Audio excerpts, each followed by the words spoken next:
Well, hello there, and welcome to this new video on Reverse 1999. On today's program, we're experiencing part 8 of Isolde's story, The Small Room, which I voiced during my livestream at twitch.tv/happyowltv. Anyway, I hope you enjoy it just as much as I did. A Golden Key, Part 8. Yeah. I have a small room. It has a simple door. The room is cramped. It's a truly tiny little room. But besides that simple door, there are many other doors in this room. Big ones, small ones, hard ones, soft ones, mushy and wet ones, warm and furry ones. They're in front of me. They are behind me. There are so many of them, and more keep coming. They squeeze me. Do you know how that feels, to be squeezed by many doors? Isolde turns her eyes to you. I suppose no one in the world has felt what it's like. No one would ever place so many doors in one room. Door after door lies on me, impressing me until my skin, my flesh and bones squeak under the pressure. I'm enveloped by endless pain, as if my flesh is being torn from my skeleton. When I was a little girl, I read a story about a princess who tried to sleep on 100 layers of mattresses, yet was still kept awake by a single pea beneath them. My father called her the true embodiment of a princess, a good maiden with noble virtue and the most delicate skin in the world. He said that I should be such a lady, both sensitive and polite. But am I that princess? Or that bothersome little pea under 100 mattresses? Now, are we back with Trista? Oh no, we're back with Evangeline. Well, not much better, I guess. Baby, my child, my darling. Mother hugged me, as she always did when overtaken with the despair. Theophil had grown up, and Trista was long gone, so I was her only choice. The day prior, her hysteria had burst out at a banquet, making her shame all the more potent. That's why she came to my room and held me close. Listen, child. You must always remember Mama's word. Don't you ever forget. You have to be careful. Don't allow others to see your vulnerability. Don't cry. Don't scream. Don't lose control. Don't make a fool of yourself. Your true self is filthy. Reveal it and it will hurt you, even kill you. Her hands squeezed my arms, quivering. I couldn't help but quiver with her. It will only make you suffer, keep you from your dreams and plunge you into nightmares. Oh, this It's is a terrifying. most frightful, terrible beast, and it will tear you apart, just as it tore me apart, and your grandmother, and your great-grandmother. You must conceal it, Isolde. Not one girl in our cursed family has been able to survive in this world without doing so. You must follow the rules of society. I didn't fully comprehend what she meant back then. Classes, rules, concealment. It was all too complicated for a four-year-old. Oh my god. I thought she would be somewhat older when her mother told her that, but goddamn, it had to be a 4-year-old. So basically, Mr. Carl was an asshole in her life. Her father was distant and, well, he pretty much pushed Mr. Carl onto her.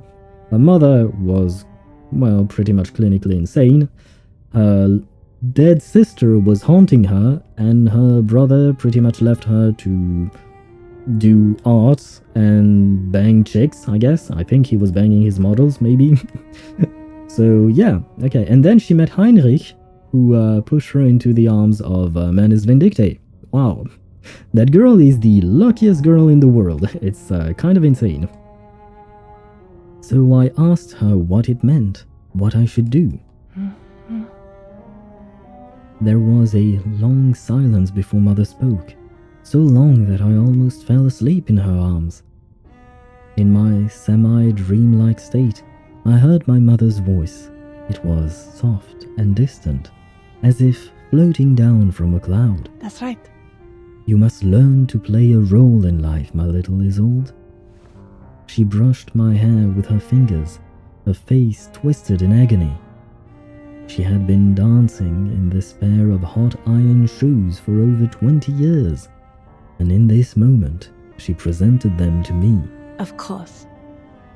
You must learn to know what people expect from you, then do everything you can to meet those expectations. So I was right. While doing chapter 6, I was thinking that her family put a lot of pressure on her to meet other people's expectations, and it came from both her father, Mr. Carl, and now I can see that even her mother was in on it. Great. Oh my god. Keep in mind. You'll have to work harder than anyone else to satisfy the people around you, so as to make their tolerance of you worthwhile. Smile despite your suffering and breakdowns, and walk steadily, even if your feet are crippled, even if the road ahead seems fine to others but in ruins to you. She cupped my face in her hands, kissing my forehead and cheeks. The tears fell on my face like rain. She was in so much pain, me and for herself. It was terrifying to wear that pair of burning iron shoes like that, but it was the only way our ancestors survived. It was the only way we would survive. That was the first time I saw a door. It was small and blue, just the right size for a child like me to pass through. It squeezed into my room like a cat squeezes through a crack in a door. Eventually, I fell asleep in my mother's arms. It was not the door to the small room. Mind your posture, child. 100 times, that's right. Scoop up the soup 100 times. It was then that I saw the second door. You've done well, my child. See, your hands have stopped shaking. Mr. Carl stood by the door. His figure was formidable. I kept my distance. I didn't like Mr. Carl, and with good reason. I respected him, but I feared him. He seemed so tall to me, grander than a palace, more oppressive than a mountain. He haunted my every nightmare. In those nightmares, he was an entrance to a wide, luxurious ballroom. It was filled with faceless people, all staring at me silently. Wow, that is not creepy at all. Sometimes I was disheveled, barefoot, or naked, but I was always scrambling to cover myself up, to hide my shame. It's the door to the Dittersdorf house. I'm the last remaining Dittersdorf. It is mine alone. Of course, it's in the room. It isn't the door to the small room either. Literature, art, poetry, stage design, models, romance. I've never paid much attention to their conversations, but these words summarize the majority of their topics. You mean? Oh, what do you think, Heinrich? Theophil is an enthusiastic and perhaps kind-hearted person. He understood himself to be a noble man and a brother. I cannot deny that he fulfilled his obligations, nor can I deny his foolishness. He spent his days indulging in his pleasures with blissful decadence. He brought me gifts, like Mare's hound brought her its prey. and his eyes glittered just like the hound's did. I would thank him and take his gifts, which greatly inspired him to go on the hunt once more. As I'm sure you can tell, he was easily pleased. We had a simple relationship. Hey, why don't we start an organization together? I just thought of an excellent name. Is Heinrich a friend of mine or my brother? How did we even come to be friends? Our parents were close. He and Theophil grew up together. We'd spent long holidays on each other's estates since we were children. How time had flown. That little chatterbox had become taller than I. His fervor for conversation, although sometimes grating, was not without benefit, however. He introduced me to many new faces. Of course. Agreed. That's a superb name. I'd love to join. It was he who introduced me to her, my new friend. My Salome, my muse. Well, she read the line herself. What can I say about her? My mother's therapist, the gardener, and Maggie the maid were all her, and her father's moles. Who picked up the trash bags of old handkerchiefs, worn pajamas, and dirty bed sheets that were left outside the gate? Who ate the dead rabbit that signaled my birth? Does the answer really matter? They were quiet, sincere even. They made no demands, no regrets. Like a pebble lying at the bottom of a river or in the gaps of a railroad, they lived in their own world. They could even stir up a wave, let alone become the straw that broke the camel's back. They impacted no one. But still, when Mr. Carl's ballroom pressed upon me, so too did she slip into my shoe. A small stone, a perpetual annoyance compounding my great pain. My muse. It's just as father said. Be generous, my daughter. It is an honor that they love you so much. Be lenient. Let them be.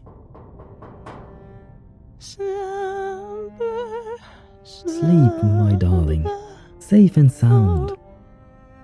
This is how her story should end, don't you think? My darling baby, Trista, Isolde. I keep hearing things. My heart is broken.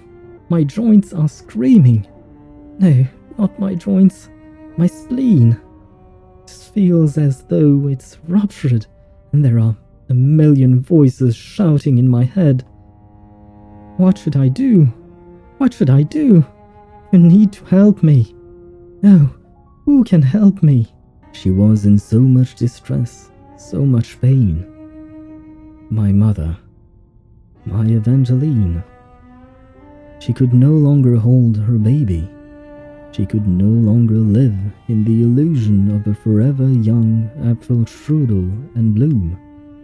She was like an overfilled glass of wine that finally spilled over, staining the clothes of everyone at the table.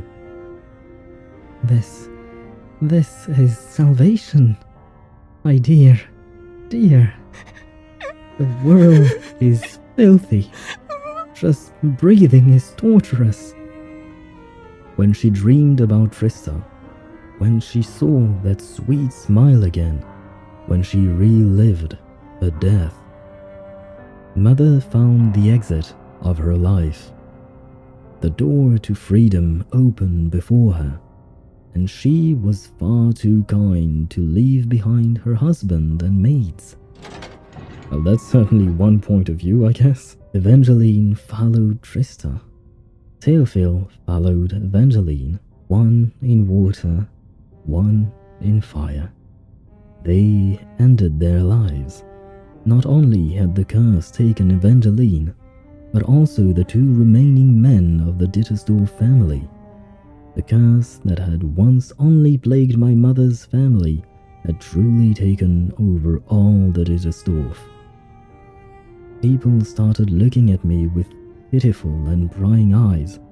Of course, they would gaze at a tragic but wealthy and well-bred girl like that, especially those who had sons of marriageable age. Isolde, my child. Oh, my poor Isolde, why is this happening to you? First your father, then your mother, and now Theophil. Mr. Carl wiped his tears with a white hanky, his face ruddy and full like a peach. The sincerity of his response made him almost charming. Was he always this way? Where was that stern, harsh gentleman from my memory? I thanked him, I consoled him, and I shook his hand. This was the Carl my father saw, wasn't it? I saw an adult then. He was treating me as such. Isolde. Isolde, are you all right? Luckily, there were some more welcome visitors. A different kind of friend. A friend who stood by my side, a sincere, worried expression on her face. Yes. Call me anytime, no matter how late it is. Don't hesitate, all right? By the way, when you were in the house just now, did you notice a door? You mean... A door? What kind of door?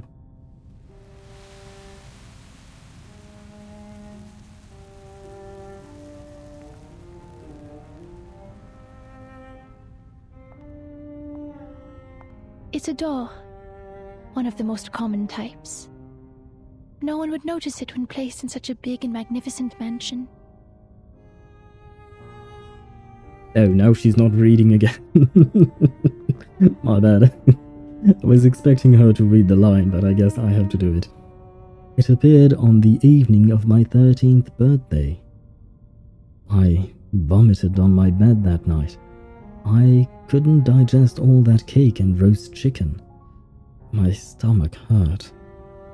Those wandering spirits bent over me, making funny faces and silently clapping as I heaved up my dinner. The guests downstairs were waiting for me. I had to get myself together to go back and thank everyone for celebrating my birthday with me. But I was too tired. I hadn't had a good night's sleep in months. And that was when I came up with the idea. What idea? Yeah. I invited spirits to fall upon me, whether they were willing or not. I utilized the spirits' proficiencies to do what I couldn't do alone. They helped me flatter my guests, behave well, sing and dance, read and write literature. They aided me in everything. Oh, so that is how she did it. She didn't improve herself, she used the ghosts and spirits to do it for her, which invited several different minds into her mind, I guess. I don't know exactly how it works, but yeah, as if she didn't have enough problems, but I guess I can understand why she would come up with such a solution, even though it is probably not advisable. And I was able to rest. I was finally able to rest.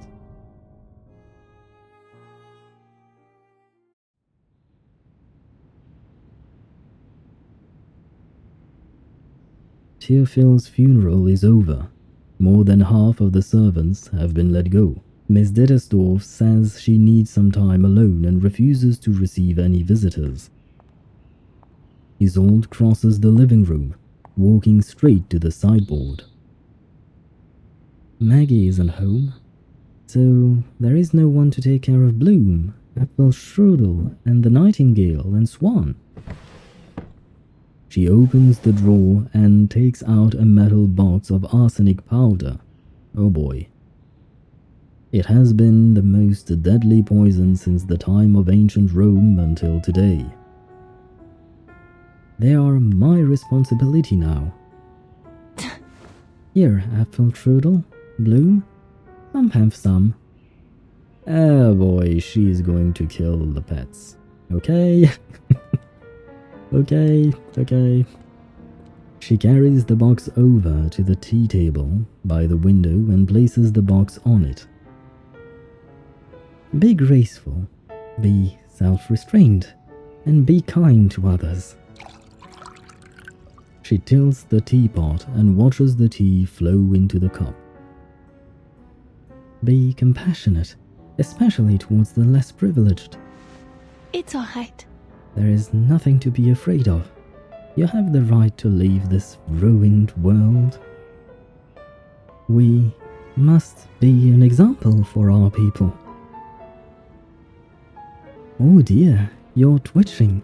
It's all right, I'll hold you. We must. Isolde drops her eyes. The arsenic powder dissolves into the hot tea as if it had never existed.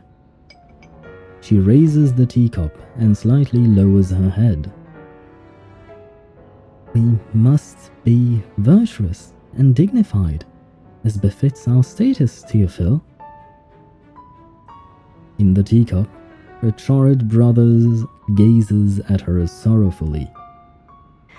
How careless am I? I almost forgot the date today. She puts arsenic in her own teacup. Yeah, at first I thought she might want to kill the pets because they were her responsibility and now she could release her. But now I just heard the cup shatter so while I was talking. So yeah, maybe both. Honestly, I don't know. But the fact is that I believe this scene is happening before chapter 6. So I was kind of like, well, it can't be herself because, well, she's not dead in chapter 6, you know. But she could have tried at least. And it definitely seems that she was probably maybe going to try. She raises her head and throws the teacup over her shoulder, splashing her brother's face on the floor. She picks up her coat from the hanger and walks toward the porch, muttering to herself. Yeah. My new doctor. My Kakanya. Dr. Kakanya. She stops because she remembers her appointment with Kakanya. Okay, yeah. Well, thank God for Kakanya, I guess, because if not, we wouldn't have had a chapter 6. And if not, she would have been dead. Oh my God. Oh, it appears I've arrived a little early. It is good etiquette for a lady to arrive early to an appointment. It's alright. That's alright, I can wait. I have patience. Miss Kakanya. Oh, I suppose I should call her Dr. Kakanya from now on. I wonder if she ever talked about her, shit, I didn't read. No, I didn't skip the line. Please wait, game. I was in the middle of a sentence. Please wait. Thank you. I wonder if she ever talked about her suicidal thoughts with Kakanya. Because that is not something that we've seen in chapter 6, and I don't think we saw anything in her in this small room either. And wait a second, because the game... oh, she looks up at the closed door. Okay, I didn't miss much, but still. There is no sign indicating that this is the consultation room. Oh, right, she doesn't have a medical license. So she's painted the door this color so that the patients can tell where she is. How very clever. As she waits, Isolde murmurs softly to herself. There are so many doors in this world. Is Dr. Kakanya a door too? What kind of door would she be, I wonder? Would it be green or shiny like silk? Perhaps. She is interrupted by a familiar voice. Isolde. Isolde? Oops. Sorry. Sorry, I'm late. Gakania trots over to her, her lively green skirt swaying with each step. I was delayed. You know what I'm like. I swear I'd planned to return earlier to ensure that this didn't happen. This is our first consultation after all. Oh, I so wanted to have a good start to our doctor-patient relationship. I'm really very sorry. Have you been waiting long? Yes. Are you tired? Oh, I shouldn't have kept you waiting under the sun. As Gakania continues to her apologies, she pulls a golden key with a green ribbon from her waist. A golden key to the golden lock on her door. She inserts it and turns it. The door opens. Don't worry. Alright, come on in. I'll fetch you a cup of tea. Well, hopefully one that doesn't have arsenic in it. Kanya enters the side room.